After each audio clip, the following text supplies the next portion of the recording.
We are tracking an explosive controversy shaking up the digital media space, where viral internet personality and self-proclaimed psychology expert Cheyanne Bryant faces intense scrutiny over her professional credentials. Reports indicate that high-profile figures, including D.L. Hughley, are aggressively calling out Bryant, alleging she has executed a massive, long-running grift targeting vulnerable women seeking mental health advice. Industry insiders confirm that while Bryant previously operated as an untouchable online authority figure, a sudden wave of call-outs has forced her onto the defensive, with critics claiming her alleged doctorate degree and professional licensing are completely non-existent. The controversy reportedly reached a boiling point following her appearance on the Joe Budden podcast. During the broadcast, Bryant attempted to explain away her lack of a traditional board license, stating she transitioned to an unlicensed private practice because medical licenses are only required to bill insurance companies. However, industry experts and licensed professionals have instantly labeled this defense a major backtrack. Sources across the mental health field emphasize that treating psychological issues without board oversight or verifiable academic degrees is not just a regulatory violation, but a highly dangerous liability for thousands of unsuspecting followers.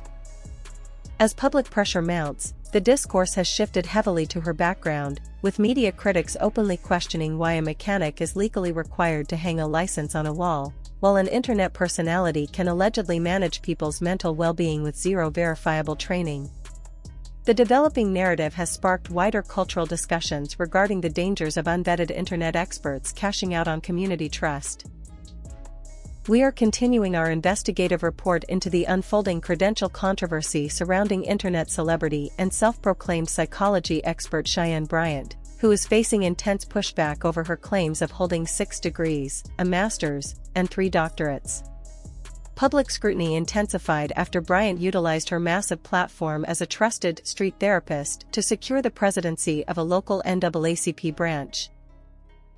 Critics are now raising sharp questions about her qualifications to distribute mental health advice, with many speculating that her sudden public defensive campaign was triggered by behind-the-scenes threats to expose her background, forcing her to try and get ahead of the narrative. In an attempt to clear the air, Bryant appeared on The Breakfast Club, claiming she earned her doctorate from Argosy University, an institution that infamously shut down due to bankruptcy. Bryant alleged that because the school is defunct, she is entirely unable to access her official certificates or transcripts, further claiming that a third-party record holder told her documents are purged after 2 years. However, industry watchdogs have quickly labeled this explanation highly convenient. Investigative lookouts confirm that diplomas and transcripts from Argosy University remain accessible through active online state portals and the verified academic verification platform Parchment, yet searching for Bryant's credentials reportedly yields absolutely zero results. The baseline skepticism deepens when looking at standard academic milestones, which carry immense weight and visibility within the community. Observers note that while high-profile figures proudly display graduation imagery or honorary accolades, Bryant has produced no graduation records, no photographic proof, and no traceable published dissertation or reviewing professors. Despite these glaring discrepancies, some media figures have stepped forward to defend her, arguing that formal credentials do not fully dictate a person's real-world effectiveness or brilliance. Nevertheless, critics counter that pretending to hold multiple doctorates while advising thousands of vulnerable followers crosses the line from alternative coaching into outright institutional fraud. The controversy surrounding Cheyanne Bryant continues to deepen as public skepticism shifts from her academic credentials to her highly publicized origin story. While defenders point to her charismatic media appearances and compare her use of the title to figures who hold honorary doctorates, critics like D.L. Hughley argue that the discrepancies point toward a pattern of habitual fabrication. In recent podcast appearances, Bryant doubled down on her narrative of early financial success, claiming that by age 21, she had purchased her first 3-bedroom home in Long Beach, managed a mobile legal company, and operated 3 separate retail stores on Los Angeles' famous Melrose Avenue, featuring her own Cheyanne Nicole Italian-manufactured handbag line, all while maintaining a staggering 26-unit semester course load in college. Investigative lookouts and internet sleuths have heavily picked apart these claims, finding no historical footprints or public records to substantiate them.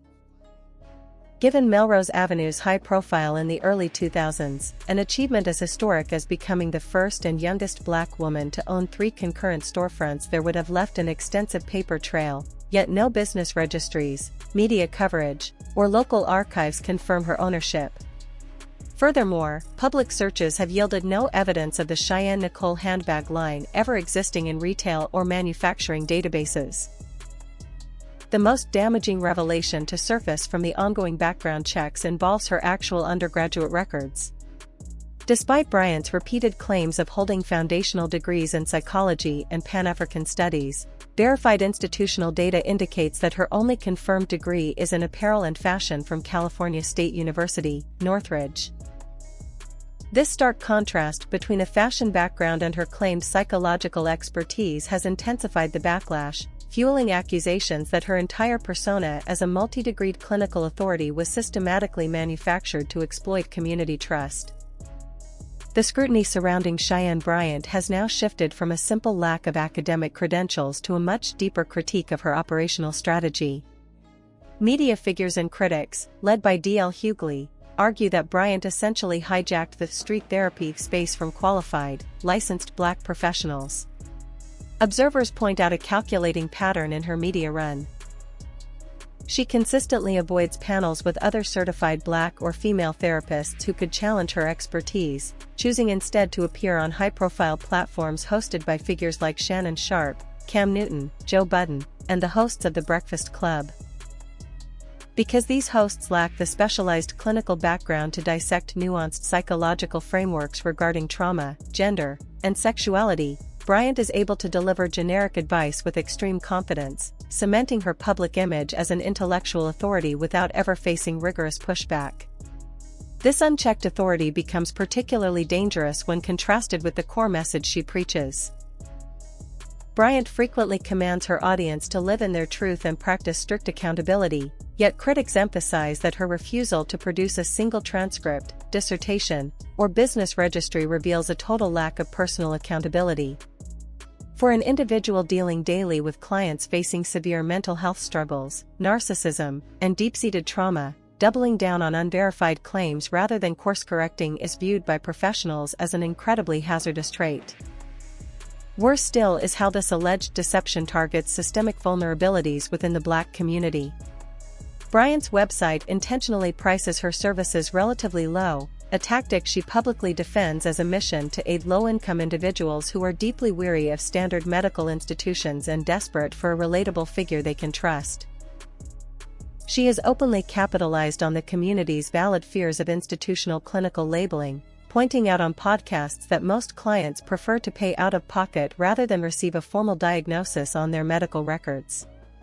By positioning herself as an affordable, out-of-pocket alternative to traditional mental health care, critics argue she has exploited a critical healthcare gap. Cashing in on institutional distrust while offering advice completely detached from professional board oversight.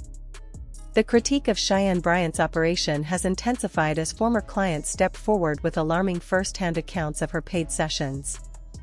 Multiple women have reported that Bryant's practice entirely lacks standard clinical procedures, noting that initial appointments featured no intake questions, no medical background checks, and zero standard disclosure forms.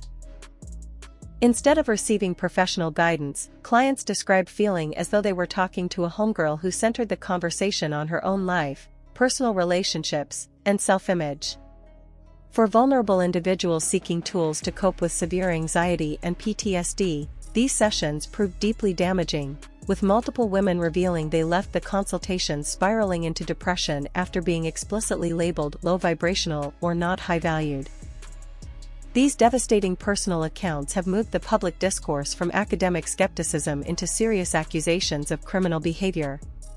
Legal commentators and critics argue that by intentionally inducing clients to pay up to $300 an hour under the false pretense of being a licensed doctor and psychology expert, Bryant may be committing wire fraud. Legal experts note that under federal law, Each individual electronic transaction or paid booking obtained through fraudulent misrepresentation could potentially count as a separate charge of wire fraud, with each instance carrying a maximum penalty of up to 20 years in federal prison. Rather than a minor ethical violation, critics emphasize that this dynamic represents a systemic, high-stakes exploitation of the community's mental health vulnerabilities. As public demands for accountability reach a boiling point, Bryant's media appearances are being widely panned as defensive word salad filled with clear contradictions. Observers have pointed out the irony of her wearing custom jewelry featuring the title Doc, noting that flashing a chain is often a clear indicator of someone lacking actual, verified institutional credentials. Furthermore, critics accuse Bryant of actively utilizing thirst traps and highly stylized social media photos as a deliberate smokescreen to deflect from the core controversy and avoid accountability. With her narrative unraveling under the weight of missing dissertations and real-world client harm, the consensus among professional therapists and advocates is that the community must firmly reject unvetted internet figures who monetize institutional distrust.